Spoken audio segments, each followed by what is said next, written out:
Sir कटा सकते हैं लेकिन सर झुका सकते नहीं। अपनी आज़ादी को हरगिज हम मिटा सकते नहीं। सर कटा सकते हैं लेकिन सर झुका सकते नहीं। दोस्तों, मेरा नाम है AK सिंह और आप देख रहे हैं अंजना क्लासेस। दोस्तों, मैं आज आपको कुछ पढ़ाने नहीं आया हूँ, बल्कि एक सच्चाई से परिचित कराने आया हूँ।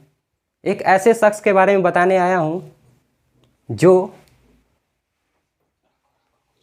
देश की आज़ादी के लिए अपने प्राण को न्यौछावर कर दिए बिना अपना कोई फ़ायदा देखे हुए। और हमारी बदनसीबी इतनी है कि लोग अभी भी उस शख्स को अगर पाठ्यक्रम में उनके बारे में थोड़ा भी चर्चा किया जाता है तो चंद दो चार लाइन में उनके बारे में बता दिया जाता है। मैं उन्हीं के बारे में आपको बता रहा हूँ। जब मेरा भारत आज़ाद हुआ था तो ब्रिटेन के प्रधानमंत्री क्लेमेंट एटली थे। उनसे जब एक इंटरव्यू हुआ तो पूछा गया कि बताइए आप भारत क्यों छोड़ दिए।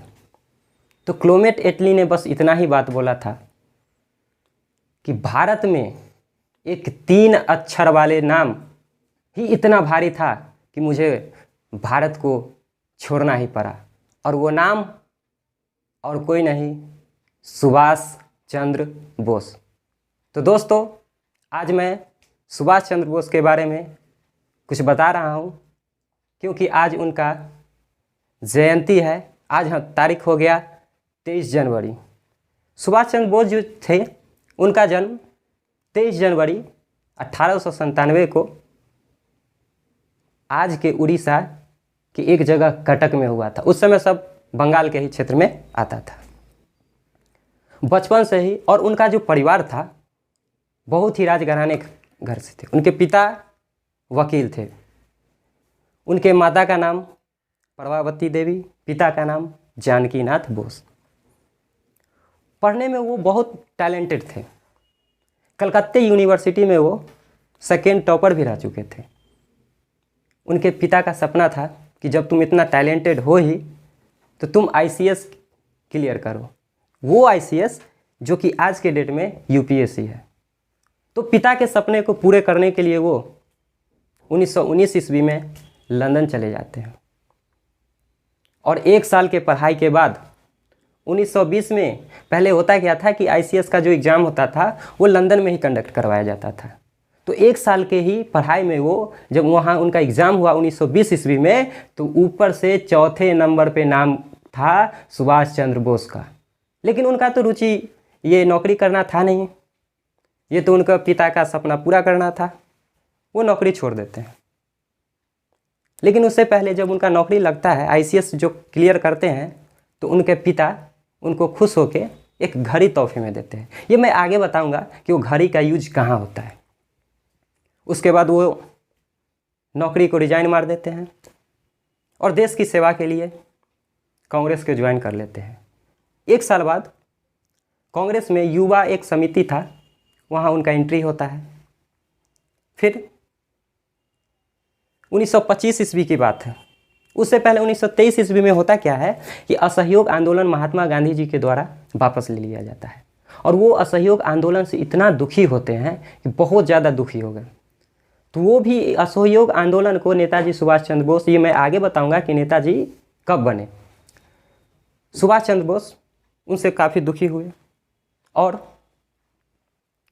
1925 ईस्वी में वो एक चित्तरंजन दास थे, उनको अपना गुरु मान लिए।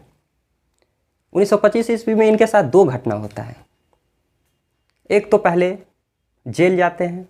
जेल में ही इनकी मुलाकात CR दास से हुआ था, जिसको चित्तरंजन दास कहते हैं। वहाँ पर इन्होंने उनको अपना गुरु माना और उसी वर्ष इनके गुरु की मौत हो जाती है। फिर बात आती है 1928 ईस्वी की। कलकत्ता में एक अधिवेशन होना रहता है जिसकी अध्यक्षता मोतीलाल नेहरू को करना होता है। उसी समय आयोजक के रूप में सुभाष चंद्र बोस को रखा जाता है। सुभाष चंद्र बोस क्या करते हैं, उस समय उसको एक सैन्य तरीका से सजाते हैं, कांग्रेस स्वयं सेवक कर। उसके बाद जब वहाँ सब बड़े बड़े नेता का एंट्री होता है तो जो अपने द्वारा जो बनाई गई सेना था बिल्कुल सैन्य तरीका से, गांधी जी उस समय इस व्यवस्था से थोड़ा चकित रह गए, उनके मन में थोड़ा बात जचा नहीं। फिर होता क्या है, 28 बीता, बस 1930 ईस्वी में जब सबने अवज्ञा आंदोलन चल रही थी, उस समय कलकत्ता से यही लीड कर रहे थे। उस वक्त वो जेल भी गए, जेल से ही क्या किए, मेयर का चुनाव लड़े और जीत भी गए। फिर उसके बाद यही दौरान कितने बार होता रहा था कि जेल जाते थे, आते थे जाते थे, बस यही होता था। फिर इनका हुआ कि स्वास्थ्य जेल के अंदर बिगड़ गया। स्वास्थ्य बिगड़ने के बाद इलाज कराने के लिए यूरोप चले जाते हैं। ये बात 1933 ईस्वी की है। ये 3 साल वहाँ रहते हैं यूरोप में। उसी यूरोप में रहने के दौरान उनकी मुलाकात एक एमिली नामक महिला से होती है, जो कि आगे चल के उनकी पत्नी बनती है। और बाद में बताया गया है जो पत्नी से लगभग 1942 ईस्वी में एक पुत्री का जन्म होता है, अनीता बोस। उनका नाम था अनीता बोस। फिर ये सब तो प्रक्रिया चलती रहती है। 1938 ईस्वी आता है। 1938 ईस्वी में कांग्रेस का एक अधिवेशन होना रहता है हरिपुरा, जो कि वर्तमान के गुजरात में है। उसका ये अध्यक्षता करते हैं और उसी समय वो क्या करते हैं, वो बोलते हैं कि हमको एक सेना संगठन की आवश्यकता है। गांधी जी बिल्कुल इस बात पे अड़ जाते हैं कि नहीं, ऐसा नहीं हो सकता। तो लोग इनसे ज़्यादा प्रभावित हो रखे थे कांग्रेस में। फिर 1 साल बाद आता है 1939। उस समय भी अध्यक्षता, कांग्रेस की अध्यक्षता के लिए कांग्रेस के अंदर ही कुछ विवाद हो जाता है। गांधी जी का कहना था कि इस बार आप अध्यक्षता नहीं कर सकते हैं। तो बोले कि अध्यक्षता तो मैं करूंगा ही। फिर हो गया क्या, होना क्या था, गांधी जी बोले कि अगर 1939 में हुआ क्या, तो त्रिपुरी जो कि आज के मध्य प्रदेश में है, उसके अधिवेशन के लिए प्रथम बार चुनाव हुआ। तो गांधी जी का कहना था कि अगर सुभाष तुम्हारा ये जीत है ना, तो तुम्हारे जीत में ही मेरा हार है। चुनाव भी हुआ, नेताजी जीत भी गए। महात्मा गांधी ने अपने द्वारा एक उम्मीदवार जिनका नाम था पट्टाभी सीतारामैया, उनको खड़ा किए थे, वो हार गए। बहुत अंतर से जीत गए सुभाष चंद्र बोस। उसके बाद हुआ क्या कि कांग्रेस के अंदर ही एक समिति हुआ करता था 14 सदस्यीय, वो गांधी जी के सपोर्टर थे, जिसके कारण 14 में से 12 लोग क्या किए, इस्तीफा दे दिए। इस बात से क्षुब्ध होकर सुभाष चंद्र बोस अध्यक्ष पद को त्याग देते हैं और शेष समय के लिए राजेंद्र प्रसाद अध्यक्ष बनते हैं। उसी समय क्या होता है कि 1939 में 38 का ये अधिवेशन था, 1939 का समय आता है। उस समय ऑल इंडिया फॉरवर्ड ब्लॉक, जो फॉरवर्ड ब्लॉक बोलते हैं, उसका स्थापना कर लेते हैं। अब बताइए 1939 का समय आ गया, द्वितीय विश्व युद्ध का प्रारूप तैयार हो रहा था। उसी समय से द्वितीय विश्व युद्ध होना था। तब गांधी जी बोले, सुभाष चंद्र बोले कि हमारा जो है सही समय आ गया है। अभी जो है अंग्रेज लोग जो है, ब्रिटेन लोग जो है द्वितीय विश्व युद्ध में अब भाग लेंगे। अभी मेरा सही समय है कि दुश्मन की कमजोरी का फ़ायदा उठाना। उस समय क्या है ना, ब्रिटेन लोग थोड़ा हार रहे थे, अभी हमको फ़ायदा उठाना है। तो गांधी जी बोले कि दुश्मन अगर कोई बुरा वक्त में हो तो उसका फ़ायदा नहीं उठाना चाहिए। तो सुभाष चंद्र बोस का कहना था कि अगर लक्ष्य पवित्र हो तो कुछ भी करना चाहिए, लक्ष्य पवित्र हो चाहे साधन हिंसक ही क्यों ना हो। महात्मा गांधी का क्या कहना था कि आपको लक्ष्य पाने के लिए लक्ष्य पवित्र तो होना चाहिए, लेकिन इसके साथ साथ साधन भी हिंसक नहीं अहिंसक होना चाहिए। फिर दोनों में मतभेद होते गया। सुभाष चंद्र बोस छोड़ देते हैं पार्टी को 1939 में। तब अंग्रेज को लग क्या रहा था कि ये इनके भाषण से कुछ अलग कर देगा। तब इनको ये उठा के जेल में रख देते हैं। जेल में रहने के दौरान ये क्या होते हैं, सुभाष चंद्र बोस का तबीयत खराब होता है। फिर इनको निकाल के जेल से घर में ही नज़रबंद कर दिया जाता है। लेकिन इनका तो लक्ष्य था कि हमको हर हाल में देश को आज़ादी कराना है, ये अंग्रेज को कैसे भी एकदम मार के इसको यहाँ से बाहर फेंकना है। वो तो घर बैठने वाले थे नहीं। इनके भतीजा का नाम था शिशिर बोस। उसकी सहायता से क्या किए, विदेश के लिए रवाना हो गए। सबसे पहले ये एक मुस्लिम का भेष बना लिए। उस मुस्लिम शायद जियाउद्दीन नाम से ये अपना भेष बना के वहाँ से चल दिए। सबसे पहले ये आज का जो पाकिस्तान का जो पेशावर है वहाँ पहुँचते हैं। वहाँ उनकी मुलाकात एक कृषि किसान पार्टी के अध्यक्ष भगत राम तलवार से होता है। ये भगत राम तलवार बहुत ही अच्छे आदमी थे, लेकिन देखते हैं क्या होता है। ये फिर अफ़गानिस्तान की तरफ रवाना हो जाते हैं। अफ़गानिस्तान जाने के दौरान काबुल में वो जो भगत राम तलवार था वो एक पठान का यानी मुस्लिम का ही भेष बना के इनके साथ चल देते हैं और सुभाष चंद्र बोस को अपना मामा या चाचा बताकर वहाँ से जा रहे होते हैं। हर जगह तो अंग्रेज़ का आदमी होगा, सिक्योरिटी होगा। तब क्या हुआ कि एक पुलिस को थोड़ा सा भनक लग गया कि ये सुभाष चंद्र बोस है। तब सुभाष चंद्र बोस को जब पिता के द्वारा दिया गया जो घड़ी था उस समय भी उनको वहाँ गंवाना पड़ा था, उस जो पुलिस को थोड़ा रिश्वत देने के चक्कर में। खैर ये सब हुआ।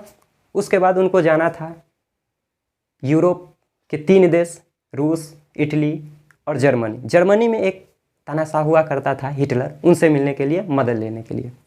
जब वहाँ पहुँचे तो इनको क्या किया गया, सबसे पहले ये रूस गए, रूस से फिर इटली गए, इटली के बाद जर्मनी। हिटलर तो घर बैठा नहीं रहेगा, हिटलर से मुलाकात के लिए बहुत इनको वहाँ घूमना पड़ा।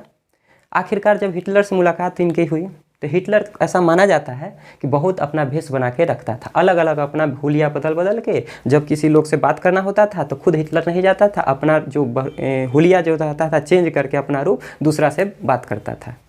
हमशक्ल, जिसको हमशक्ल कहते हैं। जब सुभाष चंद्र बोस वहाँ पहुँचे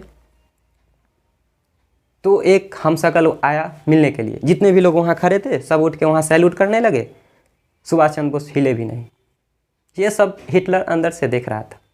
फिर दूसरा एक हमशक्ल आया, फिर सब वहाँ सब सैल्यूट करने लगा, फिर सुभाष चंद्र बोस नहीं हिले। तब आके जब ओरिजिनल में हिटलर वहाँ से आया तो बोला कि सब मेरे जितने भी पदाधिकारी हैं हमको नहीं पहचान पाए, आप कैसे पहचान गए। तो उस समय सुभाष चंद्र बोस ने कहा था कि एक सोने की पहचान एक सुनार ही कर सकता है, कभी लोहार नहीं कर सकता। बहुत खुश हुए हिटलर। बोला कि क्या चाहिए, तो हिटलर से बोले कि हमको मदद चाहिए। आपका भी दुश्मन अंग्रेज है, ब्रिटेन है, हमारे ऊपर भी राज ब्रिटेन कर रहा है, मुझे आपकी सहायता चाहिए। हम दोनों मिल के ब्रिटेन अंग्रेज को क्या करेंगे, मारेंगे। तो हिटलर ने बोला कि मेरा तो यहाँ से तुम्हारा जो इंडिया है बहुत दूर होगा, एक मेरा मित्र है जापान में जो तुमसे नज़दीक है, तुम्हारे देश से, तुम वहाँ जाओ, तुम उसकी मदद कर लो। तो बोला कि वहाँ हम जाएंगे कैसे। तो हिटलर ने अपने नाव के सहायता से एक अफ्रीकी देश है मेडागास्कर, एक यू बोट बोलते हैं, वहाँ से उनको क्या किया, अफ्रीकी देश मेडागास्कर की तरफ यात्रा करवाया। फिर मेडागास्कर आए और यहाँ से इनको जापान की मदद से ये जापान की तरफ पहुँच गए। जापान गए, जापान में इनकी मुलाकात वहाँ के पीएम तोजो से हुई, जिन्होंने इन्हें समुराई की उपाधि दिया। उसी वक्त एक देश सिंगापुर है, उस समय ब्रिटेन का उस पर राज था, लेकिन जापानी फौज के द्वारा ब्रिटेन पे उस पर कब्जा कर लिया गया था। लेकिन जो उसमें जो सैनिक थे, सैनिक इंडियन थे। तो इंडियन में एक सैनिक में उनका नाम आता है कैप्टन मोहन सिंह। कैप्टन मोहन सिंह जो आईएनए बोलते हैं, आज़ाद हिंद फौज, उनके द्वारा उनके ब्रेन वॉश करके देश के प्रति एक अलख जगा के कि तुम देश का रक्षा करो, आज तक तो तुम ब्रिटेन के लिए सैनिक बन के रहो, आज तुम्हारा मौका है कि कम से कम अब ब्रिटेन के विरुद्ध, अंग्रेज के विरुद्ध तुम लड़ो। तब वहाँ पे एक सरकार का गठन हुआ था, आज़ाद हिंद फौज का गठन हुआ था। फिर यही आज़ाद हिंद फौज का एक दोबारा पुनर्गठन सुभाष चंद्र बोस किए थे। उसके बाद होता क्या है, सिंगापुर में वहाँ एक सरकार बनती है, एक संगठन बनती है। उसके बाद वहाँ इनकी मुलाकात जापान में रास बिहारी घोष से होती है। वही रास बिहारी घोष जब मेरा दिल्ली मतलब कलकत्ता से दिल्ली जब राजधानी स्थानांतरित हो रहा था तो उस समय वायसराय था लॉर्ड हैडिंग द्वितीय, उसके ऊपर बम फेंकने वाले वही रास बिहारी बोस, उनका नाम क्या था, रास बिहारी बोस। उनसे मुलाकात होती है। फिर वहाँ क्या करते हैं कि आज़ाद हिंद फौज की एक पुनर्गठन करते हैं और उसका सारा कारोबार अपने ऊपर ले लेते हैं। उसी समय एक अपने से आज़ाद हिंद फौज में ही आज़ाद हिंद सरकार का गठन कर लेते हैं। अब इनका टारगेट है कि अब मेरे पास बहुत सारा सेना हो गया, जो कैप्टन मोहन सिंह के द्वारा जो बनाया गया सेना था वो भी इनको मिल गया, और बहुत सारा सेना बना के अब इनका टारगेट था कि अब इंडिया पे हम क्या करेंगे, धावा बोलेंगे। और इंडिया पर धावा बोलने के लिए इन्होंने अपने देश म्यांमार का रास्ता, मणिपुर का रास्ता, इम्फाल को चुना कि मुझे यहीं से जाना है। उस समय की बात है, मुझे एक बात याद आ गई कि जब अंडमान, आज का जो अंडमान निकोबार द्वीप था, जिसको सुभाष चंद्र बोस ने नाम बदलकर शहीद एवं स्वराज द्वीप रख दिया था, जो अभी जो पीएम मोदी क्या किए हैं, शहीद एवं स्वराज द्वीप, ये क्या बोलते हैं, सुभाष चंद्र बोस द्वारा ही नाम रखा गया है। उनको ही जापान के द्वारा क्या मिला था, गिफ्ट मिला था। छोड़िए, अब आगे इनको टारगेट करना था, देश में एंट्री करना था। जब इस रास्ते से, मणिपुर के रास्ते से आ रहे थे, तो उस समय इनका जो हेल्प जो है वहाँ की महिलाओं ने भी किया था। महिलाओं अपना सारा जेवर जेवरात जो था, जो इनके सेना में खर्च होती थी, उसके लिए दिए। अपने घर से अपने वीर पुत्र को भी दिए। उसी समय सुभाष चंद्र बोस ने बोला था, एक नारा दिया था जो कि बहुत प्रचलित है। बोले थे, तुम मुझे खून दो, मैं तुम्हें आज़ादी दूंगा। कहने का अर्थ है कि आप मेरा अपने घर से कोई पुत्र को दीजिए और मैं आपको क्या दिलाऊंगा, आज़ादी दिलाऊंगा। तो वहाँ की महिलाओं ने बहुत सारा योगदान किया था, फिर चल दिए। लेकिन ये समय आ गया 1944 का। अब द्वितीय विश्व युद्ध का जो है रूपरेखा बिल्कुल ही बदल गया। जो देश जीत रहे थे अब हारने के कगार पे आ गए। कारण क्या था कि 1945 ईस्वी में अमेरिका ने जापान के ऊपर 2 शहर हिरोशिमा और नागासाकी पर बम गिरा दिया था। अब उल्टा होने लगा, हिटलर ने भी उधर आत्महत्या कर लिया था, हिटलर भी मर गया। अब क्या होगा, हुआ क्या, अपने देश के कुछ पार्टी ने यहाँ तक कि सुभाष चंद्र बोस को कमेंट के रूप में भी देखा था और एक मैगजीन निकाला था। उस मैगजीन में ऐसा दिखाया गया था कि एक गधा का चित्र था और गधा के सर पे जो है सुभाष चंद्र बोस का फोटो लगाया गया और बोला गया कि ये जापान का क्या है, गधा है, तोजो का गधा। ये मैं इसका कोई पार्टी का नाम नहीं लूँगा, अपने देश के ही उस समय एक प्रचलित पार्टी थी, उन्होंने ही इसकी संज्ञा दी थी। खैर आगे चलिए। उसके बाद होता क्या है कि जब देखते हैं कि जब ये सब भनक लग जाती है ब्रिटेन को, अंग्रेज को, तब क्या होता है कि ये म्यांमार वाला ये एरिया में जितना भी दक्षिण भारत से जब ये सब आ रहा था, INA आज़ाद हिंद सरकार की जो भी सेना थी, सबके ऊपर धावा बोल देता है अंग्रेज। धावा बोलने के बाद पूरा तस्वीर जो इनको साथ मिल रहा था जापानी फौज का, वो भी नहीं मिल रहा था, क्योंकि वो तो खुद हारने लगा था। अब क्या होगा, तब लास्ट में ये क्या किए थे, आज़ाद हिंद सरकार को विघटित करने का घोषणा किया। उसी समय इनको जाना था जापान की तरफ यात्रा करना था। तो जब एक प्लेन से जा रहे थे तो चीन के पास एक फार्मोसा द्वीप है, जो आज का ताइवान उसको बोलते हैं। ताइवान द्वीप के यानी जो आज के डेट में वो एक देश है, उसी ताइवान के समय ऐसा बोला जाता है कि प्लेन क्रैश होने से उनकी मौत 1945 ईस्वी में हो गई थी, जो एक रहस्य बन के रह गया। उसके द्वारा कितने समितियां गठित की गई, लेकिन आज तक सही पता नहीं चल पाया कि आखिर जिस प्लेन में इनकी मृत्यु हुई थी वो सच था या झूठ था। उसके बाद क्या हुआ, जो भी इनके द्वारा बनाया गया सेना था सबको गिरफ्तार कर लिया गया। और वही एक बार बोला जाता है कि अभी तक जो सुप्रीम कोर्ट कहीं बाहर फैसला नहीं, इतने इनके पास सैनिक थे कि जिनको फैसला सुनाने के लिए, उनका वकालत करने के लिए जगह कम पड़ गया था उस सुप्रीम कोर्ट में। तब प्रथम बार सुप्रीम कोर्ट जो है अपने कक्ष से बाहर लाल किले पर इसकी मुकदमा चली थी। और इसका मुकदमा चलने में जवाहरलाल नेहरू, तेज प्रताप सुप्रू, भुल्ला भाई देसाई इतने सारे थे जो ये केस लड़े थे और सबको क्या हुए थे, उसको उबारे थे वाले थे भारत की तरफ। तब उन्होंने रंगून से एक रेडियो के माध्यम से महात्मा गांधी को, दोनों में इतना मतभेद होने के बाद भी वो महात्मा गांधी को राष्ट्रपिता की संज्ञा दिया था। तो क्वेश्चन आता है कि महात्मा गांधी को राष्ट्रपिता किसने बोला था, तो महात्मा गांधी को राष्ट्रपिता जो है सुभाष चंद्र बोस ने बोला था। और दूसरा हो सकता है कि आखिर नेताजी कौन बोला, सुभाष चंद्र बोस को नेता की उपाधि कौन दिया, तो ये महात्मा गांधी नहीं दिए थे। जब ये हिटलर इनसे खुश हुआ था तो हिटलर ने इनको खुश होकर नेताजी की उपाधि दिया था। तो सुभाष चंद्र बोस का भारत में योगदान, विदेशों में योगदान अपनी कहानी के माध्यम से आपको समझा दिया। तो लोग यहाँ कहते हैं कि आज़ादी, अगर आप ये सोचते हैं कि आज़ादी सिर्फ चरखा चलाने से आई है, तो ये ऐसा बिल्कुल नहीं। आज़ाद चरखा चलाने से नहीं आई है, आज़ादी चरखा चलाने के साथ साथ अपने खून बहा के, जैसे सुभाष चंद्र बोस, भगत सिंह, राजगुरु, सुखदेव, ये सब के द्वारा भी आज़ादी आई है। तो इसको हम थोड़ा मैप के माध्यम से तो समझा ही दिए।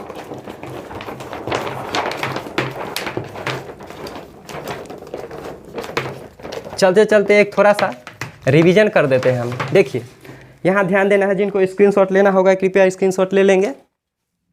देखिए, सुभाष चंद्र बोस का जो जन्म था 23 जनवरी 1897 को कटक में हुआ था। माता का नाम प्रभावती था, पिता का नाम जानकीनाथ बोस था। प्रभाव स्वामी विवेकानंद, इनके जीवन पे स्वामी विवेकानंद का प्रभाव पड़ा था। ये बीए कलकत्ता यूनिवर्सिटी से किए थे, सेकेंड टॉपर थे। पिता का सपना आईसीएस था। 1919 में लंदन गए, 20 में एग्जाम क्लियर किए, 4th रैंक आए, छोड़ दिए। उसके बाद कांग्रेस में आता है। ये सब तो हम आपको बता ही दिए हैं कि उनके द्वारा क्या क्या काम किया गया था। ये देखिए, ये जर्मनी था। यहाँ मैप के माध्यम से समझे। जब जर्मनी गए थे तो हिटलर ने इनको बोला था कि हम, तुम्हारा देश तो हमसे बहुत दूर है, मेरा एक दोस्त यहाँ जापान में रहता है। तो जापान को सहायता लेने के लिए बोले थे हिटलर। और हिटलर ने इस जर्मनी को, देखिए यहाँ से अटलांटिक महासागर के द्वारा मेडागास्कर भेजा गया था। मेडागास्कर के बाद इनको जो है जापान की सहायता से सिंगापुर भेजा गया। वहाँ से फिर जापान की यात्रा किया था। तो दोस्तों, ये था सुभाष चंद्र बोस के बारे में संक्षिप्त जानकारी, वे जानकारी जो किताबों में आपको नहीं मिलती है।